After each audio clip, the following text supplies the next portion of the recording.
চলে এলাম বান্ধবীর রিসেপশনের ব্লগ নিয়ে। সেই দিন আমার বান্ধবীকে না সত্যি অসাধারণ লাগছিল। তো ওইখানে যেয়ে আমরা কী করলাম চলো প্রথম থেকে শুরু করি। তো প্রথমেই আমরা সেজেগুজে সবাই বাসে উঠে গিয়েছিলাম। তো বাস ছেড়েছিল প্রায় ৭টার সময়। তো সবাই মিলে বসে বসে নাচ করছিলাম, যেহেতু গান বাজছিল। আর আমাকে একটু কেমন লাগছে তোমরা সবাই একটু জানাও। তো তারপরে ভীষণ করতে মন যাচ্ছিলো, কারণ বাসের ভিতরে এত সুন্দর সুন্দর গান বাজছিল। আর আমরা না নেচে থাকতেই পারবো না, সেজন্য আমরা ভীষণ নাচ করতে বেশি ভীষণ। তো নাচ করতে করতে কখন যে পৌঁছে গেলাম সত্যিই বোঝাই গেল না। প্রায় ওদের বাড়িতে যেতে প্রায় লাগে ১ ঘন্টা ৩০ মিনিটের মতো। তো যাই হোক করে গিয়েছিলাম, আবার ভুল রাস্তাতে চলে গেছিলাম। তারপরে যা হোক করে গেলাম।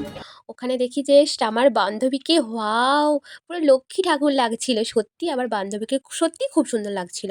তো তারপরে ওখানে মানে সবাই মিলে আমরা ১ম এ চলে গেছিলাম পকোড়া খেতে। ভেজ পকোড়া করেছিল, ভেজ পকোড়া দিয়েছিল। আর আম পান্না আর ফুচকা, মানে ৩ টা জিনিস ছিল, স্টল বসেছিল। তো সত্যিই খেতে সুন্দর লাগছিল। আর আমার পেটটা তখনই ভরে গেছিল। আর আমি যে খাবো তারপরে কিছু আর খেতে পারিনি, জানো তো?